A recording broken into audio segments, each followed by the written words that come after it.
Hi everyone, let's crack one day exams Hindi में। मैं प्रदीप आपका स्वागत करता हूं। Welcome to the study 24.7। दोस्तों, भौतिक विज्ञान की जो अपनी सीरीज चल रही थी, उस सीरीज का आज ये 28वां लेक्चर है। इससे पहले हमारे 27 लेक्चर कंप्लीट हो चुके हैं। देखो, हमारी यूनिट नंबर 4 चल रही थी। इससे पहले की जो क्लास थी, 27वें नंबर की क्लास, उस क्लास में हमने जड़त्व को समझा था कि सर जड़त्व क्या होता है, आखिरकार जड़त्व की परिभाषा क्या होती है और जड़त्व के कितने प्रकार होते हैं। उस क्लास में हमने जड़त्व की डिटेल में चर्चा की थी। आज की क्लास में हम पढ़ने वाले हैं सर जड़त्व आघूर्ण क्या है, जड़त्व आघूर्ण क्या होता है। सर इस क्लास में हम इसको पढ़ने वाले हैं डिटेल में। तो देखो, हम यहाँ समझेंगे सर हमारे पास दो हैं। ये जड़त्व आघूर्ण शब्द है, इसको इंग्लिश में मोमेंट ऑफ इनर्शिया बोलते हैं। दो शब्दों से मिलकर बना है सर। ये पहला शब्द है सर आघूर्ण। तो आघूर्ण क्या होता है? देखो, हमने एक वीडियो पढ़ाई थी जिसमें हमने आपको बल आघूर्ण पढ़ाया था। आप अगर नहीं देखी हो तो देखो, ये वाली जो वीडियो है इसमें हमने बल आघूर्ण आपको डिटेल में पढ़ाया है। अगर आपको बल आघूर्ण को डिटेल में समझना है तो इस वीडियो को जाकर आप देख सकते हो, वरना मैं यहाँ पर थोड़ी सी जानकारी आघूर्ण की जरूर दूंगा। देखो, आघूर्ण क्या होता है? किसी वस्तु का अपनी अक्ष के परतः घूमना। अगर कोई वस्तु है, मान लीजिए अगर मेरे पास ये एक वस्तु है, अगर मैं इसकी अक्ष बना देता हूँ, मान लीजिए मैंने इसकी अक्ष बीच में से यहाँ से कहीं बताया, अब देखो यहाँ से निकाल तो सकता नहीं, यहाँ से अक्ष बना दी और इसको मैं इस तरह से घुमा दूँ, ये अपने अक्ष की परतः घूम जाए, तो हम कहेंगे सर ये घूम गई है अपनी अक्ष की परतः, तो यही क्रिया आघूर्ण कहलाती है। आघूर्ण का मतलब क्या है कि कोई वस्तु है अपनी अक्ष की परतः घूम जाए, तो इस क्रिया को आघूर्ण कहते हैं। तो हमें ये चलो समझ में आया कि सर ये आघूर्ण क्या होता है। तो ये वाला जो पॉइंट है, ये एक तरह से बल आघूर्ण मैंने पढ़ाया था इस क्लास में, तो आप इस क्लास को जाकर देख सकते हैं और इसमें मैंने बल आघूर्ण को बहुत अच्छे से समझाया है। तो अगर चाहें इस वाले पॉइंट को डिटेल में समझना तो इस क्लास को हम जाकर देख सकते हैं। देखो, इस वीडियो के बाद आप इस क्लास को भी देख लेना, तो बल आघूर्ण की अंडरस्टैंडिंग आपको हो जाएगी। अगला इसमें एक और शब्द है सर जड़त्व। जड़त्व क्या है? जड़त्व सर हमने इससे पहले वाली जो क्लास थी उसमें ही पढ़ाया था जड़त्व। तो हम थोड़ी सी जानकारी यहाँ पर भी देंगे कि जड़त्व होता क्या है। देखो, किसी वस्तु का वह गुण जिस कारण वह अपनी प्रारंभिक अवस्था में परिवर्तन का विरोध करती है। मतलब क्या है कि अगर कोई वस्तु के अंदर एक ऐसा गुण है जो अपनी प्रारंभिक अवस्था में परिवर्तन का विरोध करती है, तो इसी को हम सर जड़त्व कहते हैं। मतलब क्या है कि जैसे मान लो अगर कोई वस्तु स्थिर है तो वह स्थिर ही रहना चाहेगी। अगर हम उसकी स्थिति में परिवर्तन करना चाहेंगे तो वह उसका विरोध करेगी। तो सर इसी गुण को हम जड़त्व बोलते हैं। दूसरा, कि अगर कोई वस्तु गतिमान है तो वह गतिमान ही रहना चाहेगी। अगर हम उसकी गति को रोकने का प्रयास करेंगे तब भी वह हमारे ऊपर एक विरोधी बल कार्य करेगी। मतलब उसकी गति में अगर हम रोकने का प्रयास कर रहे हैं तो उसकी गति में परिवर्तन कर रहे हैं, तो इसका भी वो विरोध करेगी। तब हम उसको जड़त्व कहते हैं। ये जो गुण है ये इसी को जड़त्व कहते हैं। और अगर इसको जड़त्व को डिटेल में समझना है, सर जड़त्व क्या होता है, क्या परिभाषा है, क्या इसका सर मात्रक होता है और क्या इसका फॉर्मूला होता है, कितने प्रकार होते हैं, तो वो पिछली क्लास में हमने डिटेल में बताया है, तो आप उस क्लास को जाकर देख सकते हैं। तो हमें समझ में आया कि सर जड़त्व क्या है? किसी वस्तु का एक ऐसा गुण है जो अपनी प्रारंभिक अवस्था में परिवर्तन का विरोध करेगा, इसको जड़त्व बोलते हैं। आघूर्ण क्या है? अगर कोई वस्तु अपने अक्ष के परतः घूम रही है तो इसी क्रिया को आघूर्ण बोलते हैं। तो इन दोनों शब्दों को तो हम समझ गए, लेकिन अब इन दोनों शब्दों से मिलकर एक बना है शब्द जड़त्व आघूर्ण पूरा, मोमेंट ऑफ इनर्शिया। तो सर इसकी क्या परिभाषा होगी? पहले एक काम करते हैं, परिभाषा को हम लिखते हैं, उसके बाद हम शब्द एक एक शब्द करके उसको समझाएंगे। तो पहले हमारे साथ आप परिभाषा लिखो। देखो, हम अगर यहाँ जड़त्व आघूर्ण की परिभाषा लिखना चाहेंगे तो क्या होगी परिभाषा? किसी किसी वस्तु किसी वस्तु का वह गुण किसी वस्तु का वह गुण जिस कारण वह अपनी अपनी स्थिति स्थिति अथवा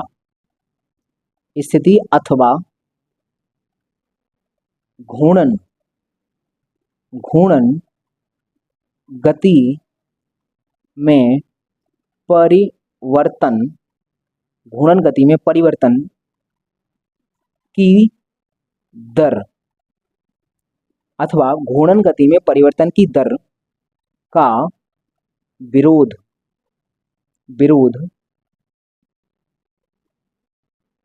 करती है।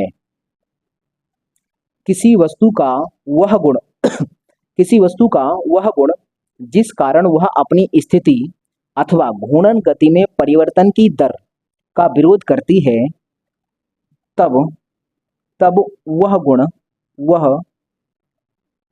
ही वह गुण ही जड़त्व आघूर्ण कहलाता है।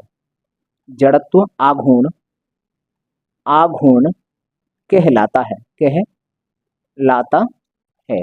देखो, हमें परिभाषा तो हमने लिख दी, लेकिन अगर आप कहोगे कि सर समझ में नहीं आ रही है, समझ में इसलिए नहीं आ रही क्योंकि इसमें कुछ शब्द इस्तेमाल किए गए हैं।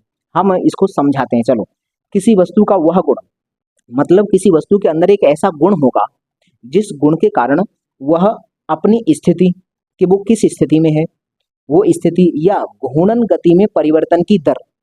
इस शब्द को समझो यहाँ सर, घूर्णन गति में परिवर्तन की दर। देखो, किसी भी चीज की परिवर्तन की दर होता है मतलब समय का भाग।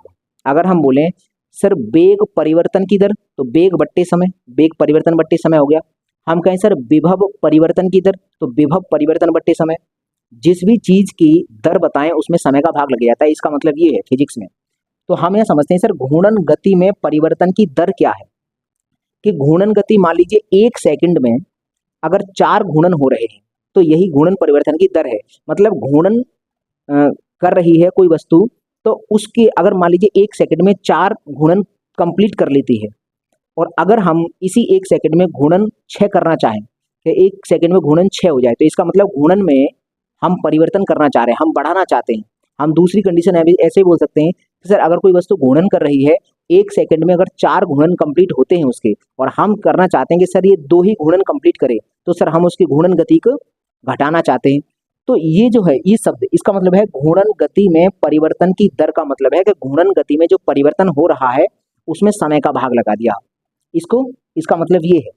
तो अभी हम यहाँ इतना समझे कि सर कोई वस्तु होती है, उसके अंदर एक ऐसा गुण होता है जिसके कारण वह अपनी स्थिति अथवा घूर्णन गति में जो परिवर्तन की दर है इसका विरोध करेगी, तब वो विरोधी गुण जो होगा वह गुण ही जड़त्व आघूर्ण कहलाता है। एक एग्जांपल से और समझते हैं। जैसे मान लीजिए अगर कोई वस्तु घूर्णन कर रही है, मान लीजिए ये है, इस तरह से ये घूर्णन कर रही है, घूर्णन। अगर मैं इसकी घूर्णन गति को बढ़ाना चाहूँ, जितने भी ये घूर्णन कर रही है, मान लो 1 सेकंड में 10 घूर्णन कर रही है, मैं अगर 1 सेकंड में इससे 15 घूर्णन करवाना चाहता हूँ, इसका मतलब मैं घूर्णन गति को बढ़ाना चाह रहा हूँ। और अगर मैं ये 1 सेकंड में 10 घूर्णन कंप्लीट कर रही है, और अगर मैं चाहता हूँ कि ये 6 ही घूर्णन करे, तो सर मैं घूर्णन गति को कम करना चाहता हूँ। तो वही कह रहा है कि सर घूर्णन गति में अगर तुम परिवर्तन करना चाहो, कोई वस्तु घूर्णन कर रही है और उसकी गति में तुम परिवर्तन करना चाहते हो, चाहे तुम बढ़ाना चाहो चाहे घटाना चाहो, तो वो वस्तु तुम्हारे परिवर्तन का विरोध करेगी, और जो विरोध करती है सर उसी गुण को हम जड़त्व आघूर्ण कहते हैं। तो हमें यहाँ समझ में आ गया कि कोई वस्तु है उसकी स्थिति या फिर उसकी घूर्णन गति में परिवर्तन की जो दर है उसको उसका विरोध करने वाला जो गुण है उसके अंदर, सर वही जड़त्व आघूर्ण कहलाता है। इतना हमें समझ में आया। ये एक साधारण तरह हम समझ में आया कि अगर कोई वस्तु घूर्णन कर रही है तो उसकी अगर घूर्णन गति को कम या ज्यादा करेंगे तो वो वस्तु हमारे ऊपर एक विरोधी बल कार्य करेगी, सर उसी को हम जड़त्व आघूर्ण कहते हैं। इतना हमें समझ में आ गया। अगर हम बात करें सर जड़त्व आघूर्ण को आई से रिप्रेजेंट करते हैं या फिर हम जे से भी रिप्रेजेंट कभी कभी कर लेते हैं, तो इसका फॉर्मूला क्या होगा हम देखते हैं। सर देखो, इसे आई या जे से व्यक्त करते हैं।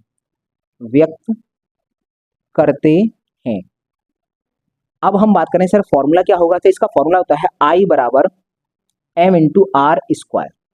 आई बराबर एम इंटू आर स्क्वायर। अब यहां पर सर एम क्या है, जैसे मान लीजिए ये कोई वस्तु है और इसकी घूर्णन अक्ष यहां पर है, ये इसकी परतक घूर्णन कर रही है। हम ये मानते हैं कि सर यहाँ पर कोई पार्टिकल है, इसी का जड़त्व आघूर्ण निकालना है।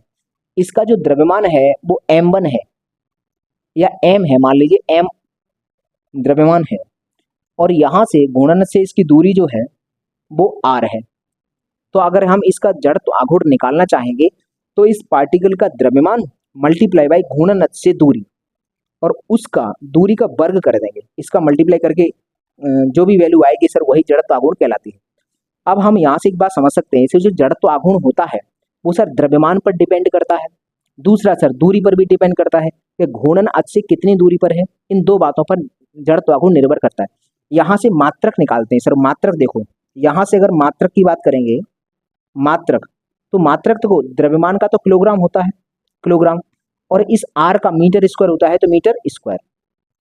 आर का मतलब मीटर होता है, उसका वर्ग हो रहा है, तो मीटर स्क्वायर हो गया। अगर हम इसके राशि की बात करेंगे, सर ये राशि कैसी है, राशि, तो यह एक अदिश राशि है। अदिश नहीं, ये सदिश राशि होती है, सदिश राशि, सदिश राशि। जड़त्व आघूर्ण, जड़त्व, एक मिनट देखने दो मुझे, सदिश है कि अदिश है ये, नहीं ये एक अदिश राशि होती है, क्योंकि इसकी कोई डायरेक्शन नहीं होती, ये मैंने गलत लिखा दिया, सदिश नहीं, यहाँ पर अ कर लो, अदिश राशि होती है, यह एक अदिश राशि होती है।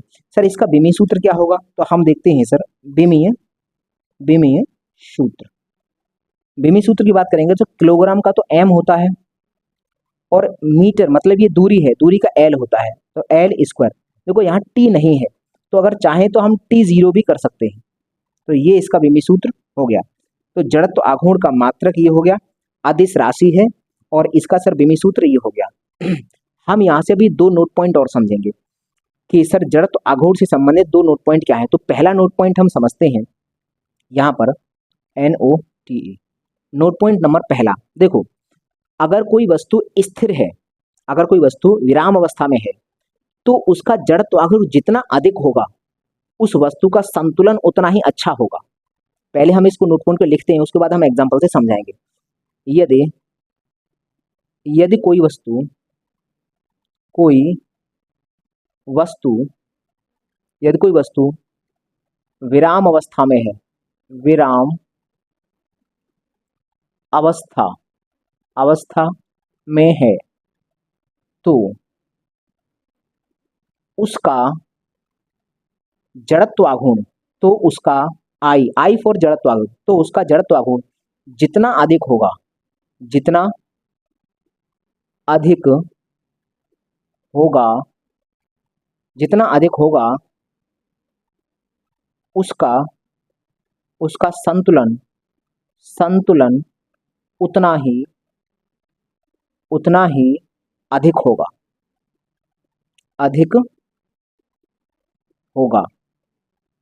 यहाँ लिखो तो, अब ये बना पूरा, देख क्या है, यदि कोई वस्तु विराम अवस्था में है, तो उसका जो जड़त्व आघूर्ण है जितना अधिक होगा, उस वस्तु का संतुलन भी उतना ही अच्छा होगा। जैसे मान लीजिए हमारे पास, देखो एक एग्जांपल ऐसे पूछता है, ये सवाल एग्जाम में पूछा है कि जो रिम होती हैं, जो गाड़ियों के टायर होते हैं, उनके अंदर रिम लगाते हैं, रिम, तो जो रिम है वो मोटी और भारी बनाई जाती है। भारी इसलिए बनाई जाती है ताकि, देखो भारी मतलब एम बढ़ाया जाता है, अगर एम बढ़ाएंगे तो जड़त्व आघूर्ण बढ़ जाएगा। तो गाड़ियों की जो रिम है वो भारी और मोटी बनाई जाती है ताकि जड़त्व आघूर्ण ज्यादा हो जाए, और अगर जड़त्व आघूर्ण जितना ज्यादा होगा सर, उस वस्तु का संतुलन उतना ही अच्छा बन जाएगा।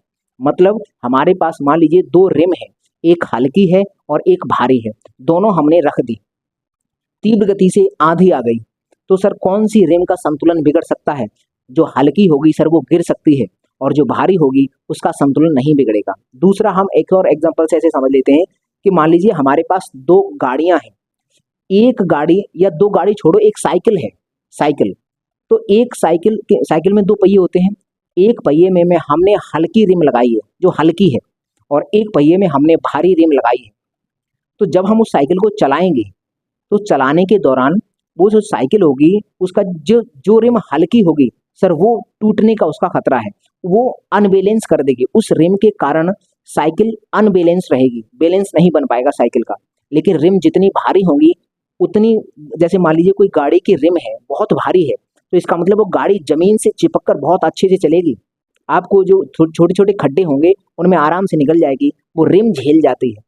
लेकिन अगर हल्की रिम बनाएंगे तो रिम को टूटने का भी खतरा है, और गाड़ी का डिसबैलेंस भी हो सकता है। तो यही कारण है कि सर जो गाड़ियों की रिम होती हैं वो भारी बनाई जाती हैं, द्रव्यमान उनका ज़्यादा रखा जाता है ताकि जड़त्व आघूर्ण मिल जाए।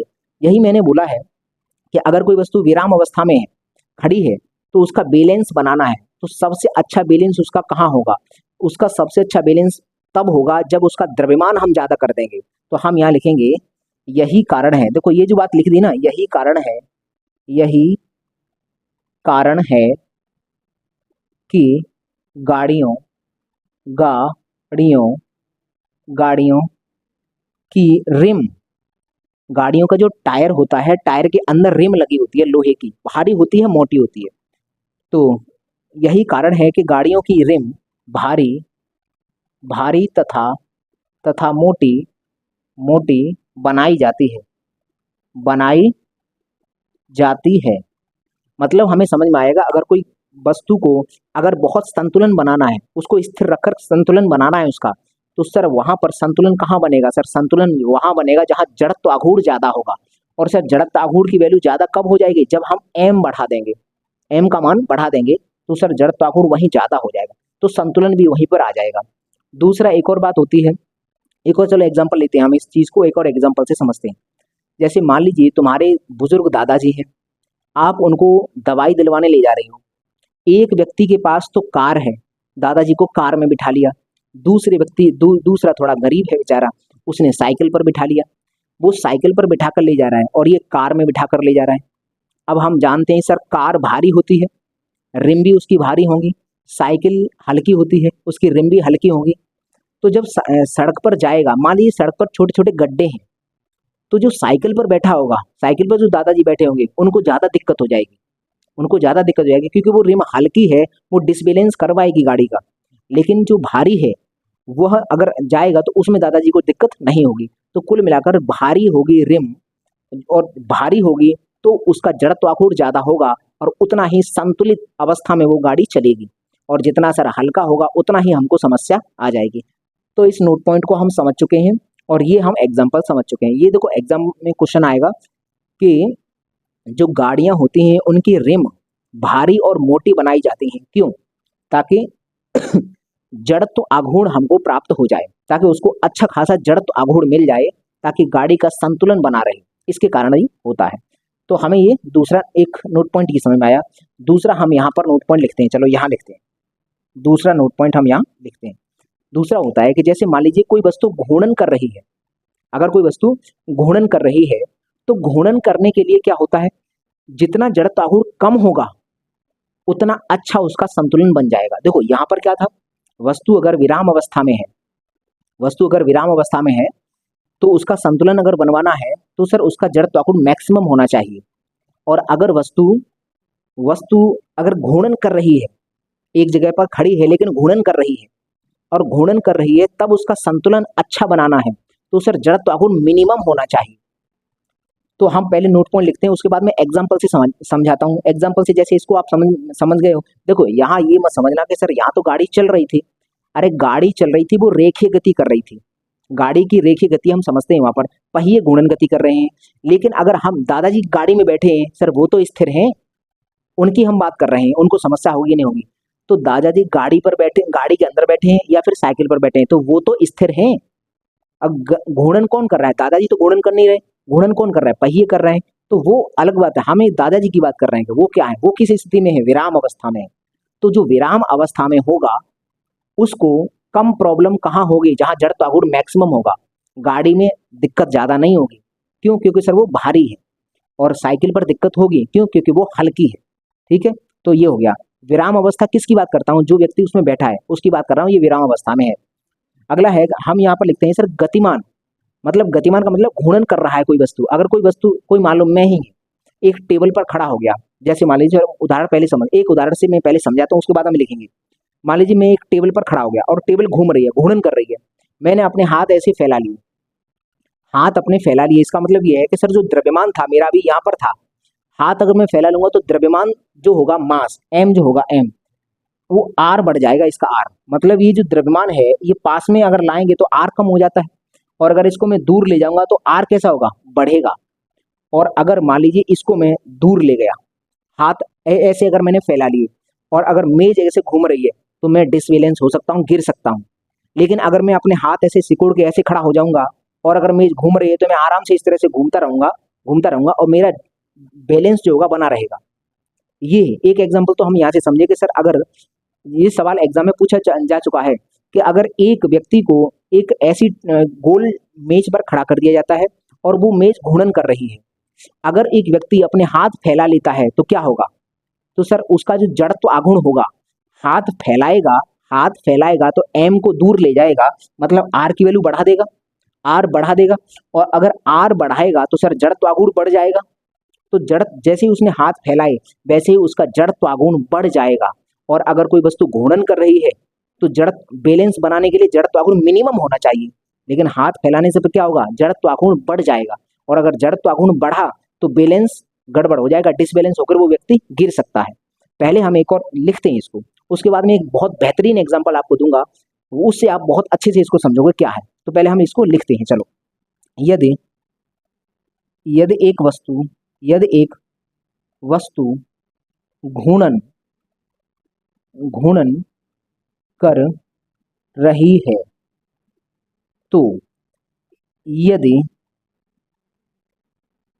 उसका जड़त्व आघूर्ण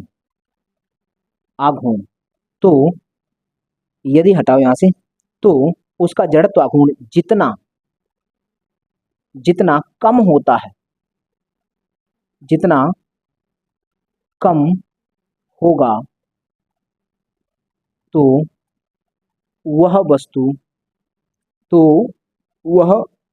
वस्तु उतनी ही अधिक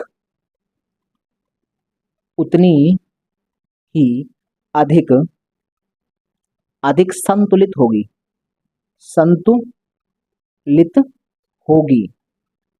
अब देखो, अगर वस्तु घूर्णन कर रही है तो अगर हमें संतुलन बनाना है तो सर जड़त्व आघूर्ण मिनिमम कर दो तो हम उसको संतुलन बना सकते हैं।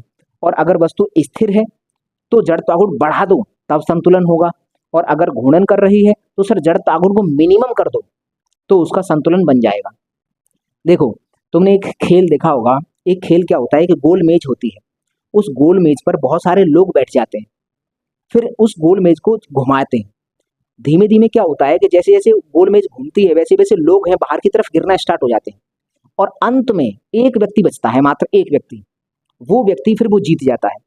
ऐसा एक खेल देखा होगा आपने, यूट्यूब पर शॉर्ट वीडियो में बहुत आता है कि एक गोल मेज है, उस पर तमाम लोग बैठे हैं, फिर उस गोल मेज को घुमाया जाता है। धीमे धीमे लोग एक एक करके बाहर की तरफ गिरना स्टार्ट कर देते हैं। लास्ट में एक आदमी बचता है, उसी को हम विजेता घोषित कर देते हैं। ये वाला गेम देखा है? अब आप यहाँ देखो, अगर तुम्हें ये गेम जीतना है तो पता क्या करना होगा। जैसे मान लीजिए ये मेज है और ये इसकी घूर्णन अक्ष है, ये मेज ऐसी तो घूमती है। ये मान लीजिए यहाँ से ये मेज है, ये अक्ष निकल रही है ऊपर। रुको एक मिनट रुको, ये मेज हम बनाते हैं, ये हमारे पास मेज है और ये इसकी जो अक्ष है, इसके अक्ष के पर तक घूम रही है। अब होता क्या है कि लोग इस पे बैठ जाते हैं। देखो, ये घूर्णन अक्ष है, जो व्यक्ति इस घूर्णन अक्ष के जितना ज्यादा नजदीक होगा उसका संतुलन अच्छा बनेगा। अगर तुम इस गेम को जीतना चाहते हो, मान लीजिए इस पर लोग बैठ गए, ये एक व्यक्ति बैठ गया और एक व्यक्ति ये बैठ गया, एक व्यक्ति ये बैठ गया और एक व्यक्ति बैठा है इसके पास में, इसके सेंटर के पास में। और अब हमने कहते कि अब इसको घुमा दो, तो घुमाएंगे तो इस बात की गारंटी सर यही वाला व्यक्ति जीतेगा। पता है क्यों? क्योंकि हमने इस व्यक्ति को सेंटर पर बिठा दिया है। सेंटर पर मतलब घूर्णन अक्ष के पास में बिल्कुल बिठाया है। तो सर घूर्णन अक्ष से दूरी अगर देखी जाए तो आर की वैल्यू इसको क्या कर दी? मिनिमम कर दी। आर मतलब सर आर होता क्या है सर? इससे इस घूर्णन अक्ष से इस पिंड की दूरी होती है। तो मान लो ये जितनी ज्यादा दूरी पर होगा उतना ही आर ज्यादा होगा, और जितना पास में होगा इस अक्ष के उतना ही आर कम होगा। तो ये व्यक्ति है, इसका सर आर सबसे मिनिमम है। जब इस मेज को घुमाया जाएगा, जब ये मेज घूमेगी तो सर ये व्यक्ति जो है, ये वाले तो व्यक्ति बाहर की तरफ भाग जाएंगे, क्योंकि इनका संतुलन नहीं बन पाएगा। क्यों? क्योंकि सर ये घूर्णन अक्ष से दूरी पर है, घूर्णन अक्ष से काफी दूरी पर है। तो घूर्णन अक्ष से दूरी पर है तो आई का मान ज्यादा मिलेगा, आई का मान ज्यादा मिलेगा। अब मैंने क्या कहा था कि अगर वस्तु घूर्णन कर रही है तो आई मिनिमम होना चाहिए, तब हम संतुलित हो सकते हैं। तो ये व्यक्ति है जो ये वाला, ये तो बिल्कुल अक्ष के पास बैठा है, तो आर का वैल्यू मिनिमम होगी इसकी। तो इस बात की गारंटी है जब ये घूमेगी तो ये तीनों बाहर की तरफ गिर जाएंगे, लेकिन ये इस गेम को जीत जाएगा। तो ऐसा अगर कभी गेम आपके सामने कभी खेलने को मौका मिले तो हमेशा ये कोशिश करना कि सेंटर पर जाकर बैठ जाओ। अगर तुम सेंटर पर बैठ जाओगे और घूर्णन अक्ष वहीं से गुजर रही है तो सर घूर्णन अक्ष और तुम्हारी के बीच में जो दूरी होगी वो मिनिमम हो जाएगी, और जैसे ही मिनिमम हो जाएगी, आर मिनिमम होगा तो सर आई भी मिनिमम हो जाएगा, और अगर ये मिनिमम हो गया तो आपका बैलेंस बहुत अच्छा बनेगा, तो आप गिर नहीं सकते हो। तो कुल मिलाकर वो वाला आपने गेम सबने लगभग देखा ही होगा। उस गेम को अगर जीतना है तो वहां पर जड़त्व आघूर्ण का कॉन्सेप्ट आपको मालूम होना चाहिए। बहुत से लोग एक किनारे पर बैठ जाएंगे कि यहाँ पर कोई नहीं बैठा, चलो यहाँ बैठ जाते हैं, तो ये किनारे वाला ही सबसे पहले भाग के बाहर गिरेगा। तो जो व्यक्ति सेंटर की तरफ होगा, मतलब घूर्णन अक्ष के पास में होगा, वही व्यक्ति इस गेम को जीत पाएगा। तो हमने ये वाला नोट पॉइंट यही लिखाया है कि अगर कोई वस्तु घूर्णन कर रही है, अगर घूर्णन कर रही है तो उस घूर्णन अक्ष के पास में जितना पार्टिकल होगा, घूर्णन अक्ष के पास में जितना पार्टिकल होगा, मतलब जड़त्व आघूर्ण जितना कम होगा, देखो पास में होगा तो आर कम होगा, आर कम है तो आई कम होगा, इसका मतलब जड़त्व आघूर्ण जितना कम होगा, घूर्णन करती हुई वस्तु का जड़त्व आघूर्ण जितना कम होगा उतना ही अच्छा उसका संतुलन बैलेंस बन जाएगा। समझ में आ गया? तो ये बात है। तो हम उम्मीद करते हैं कि ये वाला नोट पॉइंट और ये वाला नोट पॉइंट आपको बेहतर तरीके से समझ में आ गया होगा। ये है स्थिर अवस्था में अगर संतुलन बनाना है तो जड़त्व आघूर्ण को मैक्सिमम कर दो, अगर घूर्णन अवस्था में अगर संतुलन बनाना है तो जड़त्व आघूर्ण को मिनिमम करो। तो जड़त्व आघूर्ण मिनिमम कैसे हो सकता है? ऐसे ही हो सकता है सर, आर के मान को कम करके हो सकता है, और आर का मान कम कब होगा? जब हम घूर्णन अक्ष के पास में जाकर बैठेंगे। ठीक है भाई, तो चलो इसका पहले आप स्क्रीनशॉट लीजिए, उसके बाद हम आगे बढ़ते हैं। ठीक है, स्क्रीनशॉट लीजिए। तो चलिए अब हम 4 क्वेश्चंस देख लेते हैं कि सर जो हमने अभी पढ़ा है उससे संबंधित कुछ प्रश्न हैं। देखो यहाँ पर 4 प्रश्न दिए हैं मैंने, आप इनका जवाब देने पहले एक काम करना, आप इस वीडियो को पॉज करके पहले अपने उत्तर लिख लेना, उसके बाद फिर मैं यहाँ अभी बताऊंगा, उसके बाद आप उससे मैच करना कि आपके कितने ठीक हैं। चलो पहला क्वेश्चन पढ़ते हैं। सर एक वस्तु घूर्णन कर रही है तो उसका संतुलन कब होगा? अगर मान लो कोई वस्तु घूर्णन कर रही है तो उसका संतुलन कब होगा? मैंने आपको टेबल वाला एग्जाम्पल दिया था, तो याद करो कि सर उसका संतुलन कब होता है? जब कोई व्यक्ति सेंटर के पास पहुंच जाए, मतलब बहुत कम डिस्टेंस हो, घूर्णन अक्ष और उस व्यक्ति के बीच में बहुत कम डिस्टेंस हो। तो ऑप्शन है जब जड़त्व आघूर्ण मैक्सिमम होगा, आई मैक्स होगा, मतलब अगर घूर्णन अक्ष के पास में आ जाएंगे तो आर तो बिल्कुल जीरो हो जाएगा, टेंस टू जीरो, तो आई का जो मान है घूर्णन वो बहुत मिनिमम हो जाएगा। तो जब आई मिनिमम हो जाएगा, जड़त्व आघूर्ण न्यूनतम हो जाएगा, कि जब जड़त्व आघूर्ण अपरिवर्तित रहेगा, कि नन ऑफ दिस, तो हम कहेंगे सर मिनिमम हो जाएगा। न्यूनतम जड़त्व आघूर्ण जब हो जाएगा तब हम कहेंगे कि वो संतुलन में आ जाएगा। तो न्यूनतम जड़त्व आघूर्ण कब हो रहा था? जब कोई व्यक्ति सेंटर की तरफ आ जाए, बहुत पास में आ जाए, घूर्णन अक्ष के बहुत पास में, तो वो आराम से संतुलन बना सकता है। अगला क्वेश्चन है गाड़ियों के पहियों के रिम मोटे तथा भारी बनाए जाते हैं क्यों? मैंने ये भी आपको भी बताया था कि सर गाड़ी की जो टायर होते हैं उनमें जो रिम लगी होती है वो बहुत भारी और मोटे बनाए जाते हैं। इसके पीछे क्या कारण है? कि सर वो जड़त्व आघूर्ण मैक्सिमम कर लेते हैं, जिससे संतुलन आराम से बन जाता है। तो इस ऑप्शन में देखते हैं, संवेग प्राप्त करने के लिए बनाए जाते हैं, कि जड़त्व आघूर्ण प्राप्त करने के लिए बनाए जाते हैं, कि त्वरण प्राप्त करने के लिए बनाए जाते हैं, कि नन ऑफ दिस। तो हम कहेंगे सर यहाँ पर जड़त्व आघूर्ण प्राप्त करने के लिए भारी और मोटे रिम बनाए जाते हैं। अगला सवाल है निम्न कथनों पर विचार करो। कथन यहाँ पर 2 हैं। कथन 1, जड़त्व आघूर्ण द्रव्यमान पर निर्भर करता है। तो भाई जड़त्व आघूर्ण का फॉर्मूला क्या था? I बराबर M R square, R square, ये हो गया एम आर स्क्वायर। तो द्रव्यमान पर तो निर्भर करता है, तो इसका मतलब सर ये कथन बिल्कुल सही है। अगला कथन है कि जड़त्व आघूर्ण द्रव्यमान वितरण पर निर्भर नहीं करता। मतलब जड़त्व आघूर्ण द्रव्यमान वितरण, द्रव्यमान वितरण का मतलब क्या है? कि जैसे मान लीजिए ये एक वस्तु है और ये इसकी घूर्णन अक्ष है, एक पार्टिकल यहाँ पर है, एक पार्टिकल यहाँ पर है, एक कण यहाँ पर है, एक कण यहाँ पर है, ये m1, ये m2, ये m3 और ये m4। अब यहाँ से ये r1 होगा, यहाँ से ये r2 होगा, ये r3 होगा और ये r4 होगा। तो ये सब r अलग अलग होंगी। इसका मतलब ये है कि सर ये जो r है ना, ये r अलग अलग होने के कारण ही जो द्रव्यमान वाले छोटे छोटे कण होते हैं वो दूर दूर होते हैं, उनका जो वितरण है वो किस तरह से है ये निर्भर करता है इस r पर। तो हम ये समझेंगे, ये कह रहा है कि जड़त्व आघूर्ण द्रव्यमान के वितरण पर निर्भर नहीं करता। ये गलत बात है। क्यों? क्योंकि सर द्रव्यमान के वितरण पर निर्भर करता है, इस बात पर निर्भर कर रहा है कि द्रव्यमान किस तरह से वितरित है। जो गुणनच है उससे कितनी कितनी दूरी पर है, इस बात पर निर्भर करता है, इस आर पर निर्भर करता है। और ये कह रहा है निर्भर नहीं करता। ये जो आर है ना, आर, इस आर का ही मतलब सर द्रव्यमान का वितरण है, द्रव्यमान कितनी कितनी दूरी पर है। तो सर ये कह रहा है कि निर्भर नहीं करता, जबकि वो निर्भर करता है। तो ये कथन गलत है और ये कथन सही है। इसका मतलब सर केवल एक कथन सही है, वो भी ए है, ये वाला कथन सही है, दूसरा वाला गलत है। अगला है सर, जड़त्व आघूर्ण से संबंधित कितनी प्रमेय हैं। देखो, जड़त्व आघूर्ण से संबंधित दो तरह की प्रमेय आती हैं। एक आता है समांतर अक्षों की प्रमेय और एक होती है लंबवत अक्षों की प्रमेय। वो दो प्रमेय हैं। तो इसका मतलब सर जड़त्व आघूर्ण से संबंधित दो प्रमेय हैं। अभी हम क्या है कि कुछ आकृतियों के जड़त्व आघूर्ण का फॉर्मूला देखेंगे, कि कोई डायरेक्ट वो पूछ लेता है कि इस आकृति का जड़त्व आघूर्ण का फॉर्मूला क्या है, इस आकृति का क्या है। और दूसरा वो प्रमेय है, प्रमेय से संबंधित डायरेक्ट प्रश्न आता है। तो हम उन दो प्रमेय हैं इससे संबंधित, उन प्रमेय को भी देखेंगे अभी। तो पहले आप इसका स्क्रीनशॉट लीजिए, उसके बाद हम आगे की बात करते हैं। चलिए स्क्रीनशॉट लीजिए। तो चलिए अब हम कुछ आकृतियों के जड़त्व आघूर्ण समझ लेते हैं कि सर उनका जड़त्व आघूर्ण क्या होता है।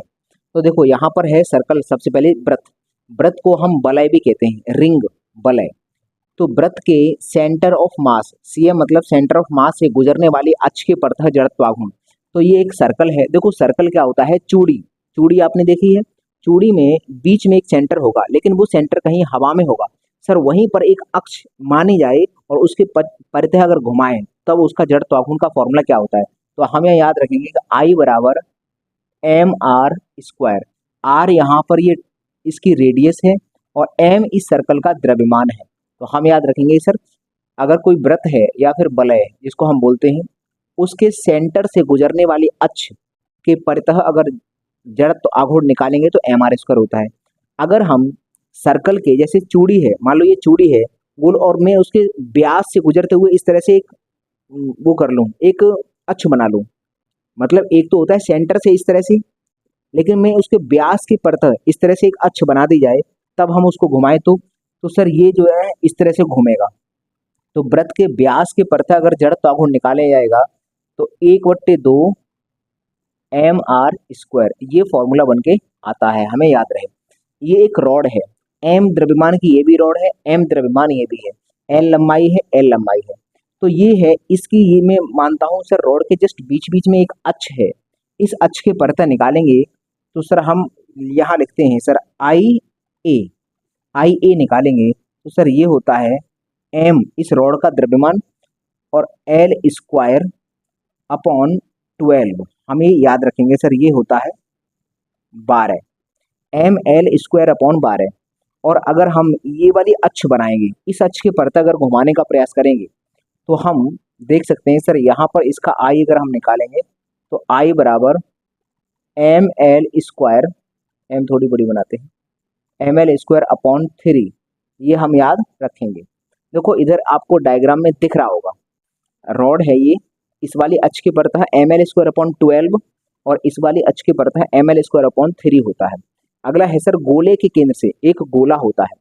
सर गोला खोखला भी हो सकता है और ठोस भी हो सकता है। तो ये जो गोला है, चाहे खोखला हो चाहे ठोस हो, अगर गोले के सेंटर से होकर कोई अगर अक्ष मानेंगे और उसके परत अगर वो घूम रहा होगा, तो सर गोले का जो जड़त्व आघूर्ण होता है आई बराबर 2/5 एम आर स्क्वायर, जहां आर तो त्रिज्या है और एम इस गोले का द्रव्यमान है। तो हमें इसका फॉर्मूले को डायरेक्ट याद रखना है। अगर सर अर्धगोला है, अगर अर्धगोला है तो अर्धगोले का जड़त्व आघूर्ण कितना होता है, तो आई बराबर 2/, देखो ये 2/5 होता है और अर्धगोला है तो 2/3 होता है, 2/3 एम आर स्क्वायर, जहां एम क्या है अर्धगोले का द्रव्यमान और आर क्या है अर्धगोले की त्रिज्या। यहाँ पर आर क्या है अर्धगोले की त्रिज्या और एम इस गोले का त्रिज्या आर है और एम इस गोले का द्रव्यमान है। अगली हम बात करते हैं सर, एक आयताकार डिस्क है, एक आयताकार हमारे पास डिस्क है, जैसा कि यहाँ पर दिख रहा है, यहाँ पर आपको डायग्राम में भी दिख रहा होगा आयताकार डिस्क है। तो इस आयताकार डिस्क का कितना होगा, देखो आयताकार डिस्क का जो जड़त्व आघूर्ण होता है आई बराबर एम, तो इसका द्रव्यमान है एम और ब्रैकेट में ये L square plus B square, L square plus B square और अपॉन 12, ये हमको फॉर्मूला याद रखना है डायरेक्ट, ये इसका फॉर्मूला होता है। अगर कोई आयताकार डिस्क है तो सर उसके सेंटर से हम गुजार देंगे। देखो ये अक्ष इस तरह से है, मान लो अगर आयताकार शीट है तो इस तरह से होगी, लेकिन ऐसे दिखा नहीं सकते तो मैं थोड़ा ऐसे दिखा दिया कि इसके सेंटर से होकर निकल रही है और इसके अक्ष के ऊपर इस तरह से ये घूर्णन करेगी। तो M L square plus V square upon 12 ये इसका फॉर्मूला होता है। तो ये हमारे पास 5 जड़त्व आघूर्ण के फॉर्मूले हमको याद होने चाहिए। एक दो प्रमेय और हैं, उसमें से जो एक प्रमेय मैं यहाँ लिखता हूँ, यहाँ पर है वैसे, चलो अगली अगली पेज पर मैं लिखूंगा। यहाँ पर सर दो प्रमेय हैं, दो प्रमेय, एक लंबवत अक्षों की प्रमेय और एक है समांतर अक्षों की प्रमेय। तो आप पहले इसका स्क्रीनशॉट लीजिए, उसके बाद हम उन प्रमेय को भी समझते हैं। तो चलिए अब हम इन प्रमेय को भी समझ लेते हैं कि सर ये जो जड़त्व आघूर्ण से संबंधित दो प्रमेय हैं वो कौन सी हैं। देखो पहली जो प्रमेय होती है लंबवत अक्षों की प्रमेय और दूसरी है सर समांतर अक्षों की प्रमेय। देखो इनका हमको प्रूफ नहीं सीखना है, क्योंकि हमारा एग्जाम है वनडे एग्जाम, उसमें या तो डायरेक्ट प्रमेय पूछ लेगा कि निम्न में से कौन सी समांतर अक्षों की प्रमेय है, निम्न में से कौन सी लंबवत अक्षों की प्रमेय है, या तो ये सीधा पूछेगा या फिर इस पर डिपेंडेंट एक छोटा सा न्यूमेरिकल पूछ लेगा। तो हमारे काम का बस इतना है। तो हम पहले यहाँ समझते हैं। देखो ये जो अक्ष हैं, तीन अक्ष होती हैं, एक्सिस देखा होगा इस तरह से होती हैं, तीनों एक दूसरे के परपेंडिकुलर, ये इसके परपेंडिकुलर और ये इसके परपेंडिकुलर और ये इसके परपेंडिकुलर, तीनों एक दूसरे के परपेंडिकुलर होती हैं, एक्स वाई और जेड अक्ष। हम ये मानते हैं ये जो पदार्थ है, ये जो कोई भी मटेरियल का पदार्थ है, ये जो एक्स और वाई अक्ष में रखा है, एक्स और वाई तल है उसमें इसको रख दिया है। इसमें कहेगा कि सर एक्स अक्ष के परतः जो जड़त्व आघूर्ण है वो आई एक्स है, वाई अक्ष के परतः जो जड़त्व आघूर्ण है वो आई वाई है और जेड अक्ष के परतः जो जड़त्व आघूर्ण है वो आई जेड है। तो यहाँ से लंबवत अक्षों की प्रमेय क्या निकलती है? देखो सवाल में ये लिख कर देगा कि कोई पिंड है वो किस तल में है, एक्स वाई तल में है कि वाई जेड तल में है कि जेड एक्स तल में है, ये सवाल में ये लिख कर देगा। तो अभी हम मानते हैं कि ये जो पिंड है एम द्रव्यमान का पिंड एक्स वाई तल में स्थित है। तो हम यहाँ माना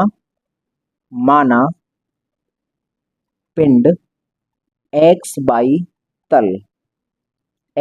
तल में स्थित है।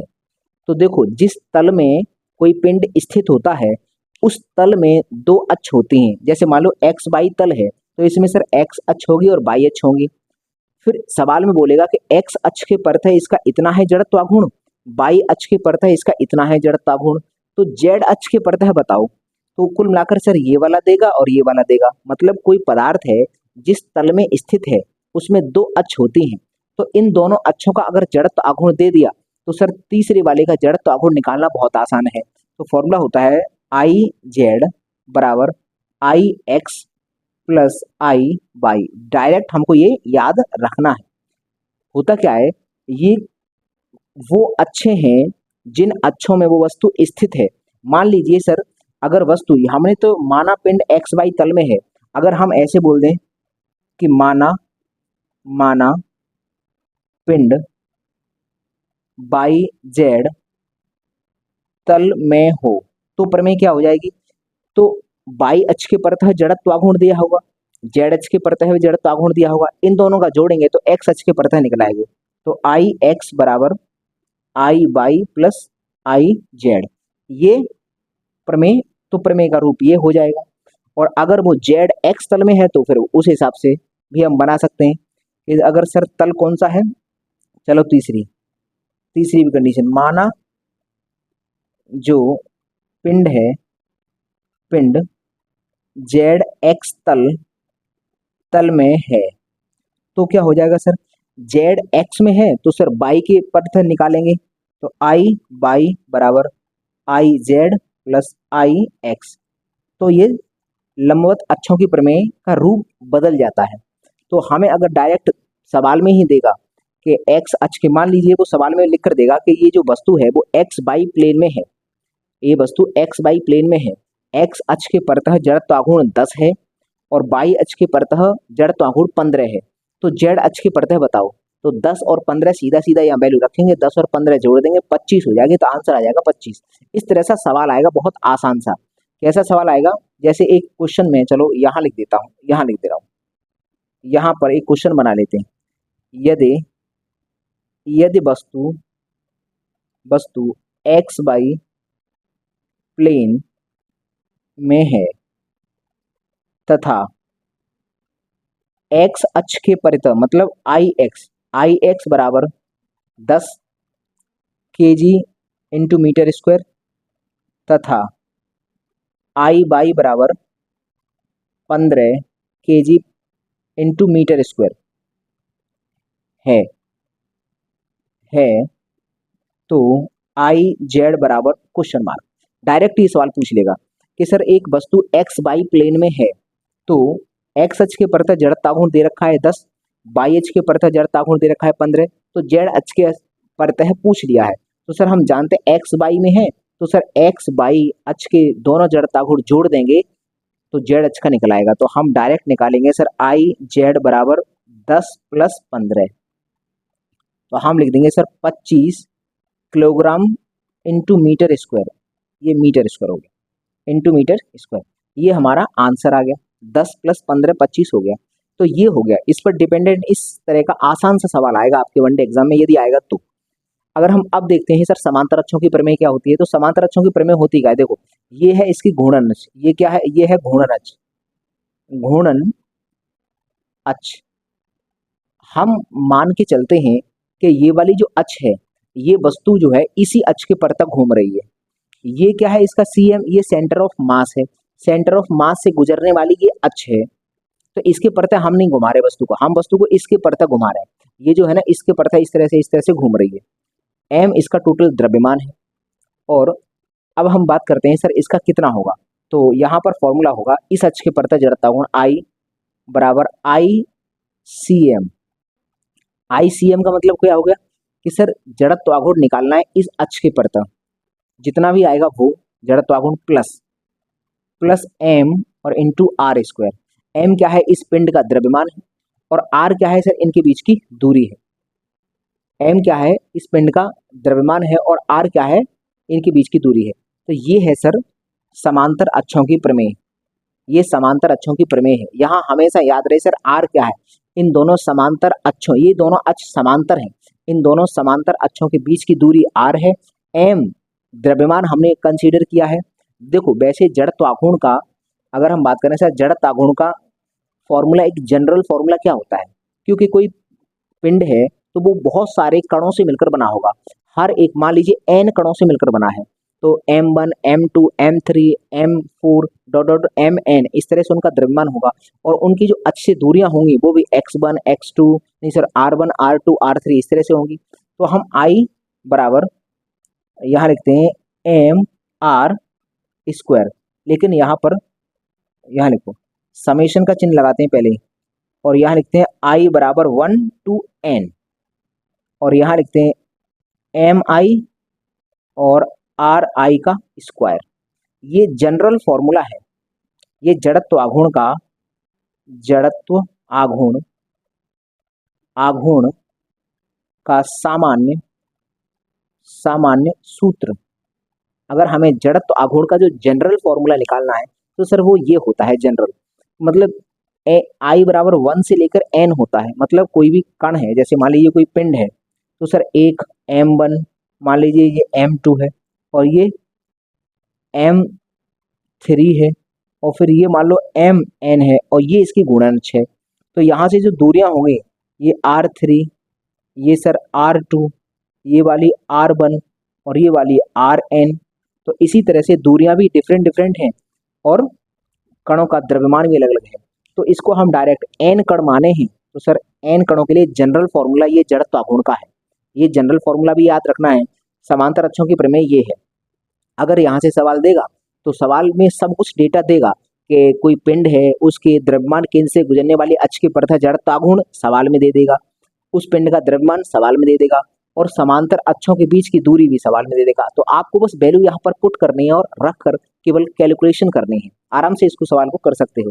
तो हमें याद रखना है इसे, ये जड़त्व आघूर्ण का जनरल फॉर्मूला है सर, ये समांतर अक्षों की प्रमेय है, और ये सर लंबवत अक्षों की प्रमेय है। ये क्या है कि सर तल जिस तल में होता है उसमें दो अक्ष होते हैं, उनके जड़त्व आघूर्ण जुड़ जाते हैं तो तीसरी अक्षिका निकल आता है।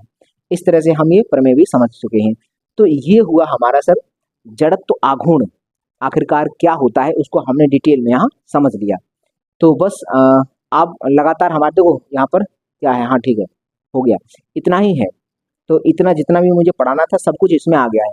उम्मीद है कि आपको ये वीडियो अच्छी लगी हुई और आपने अभी तक जितना भी जड़त्व आघूर्ण पढ़ा होगा, आज की क्लास में मुझे ऐसी उम्मीद है कि आपको बहुत मैक्सिमम डेटा मिला होगा।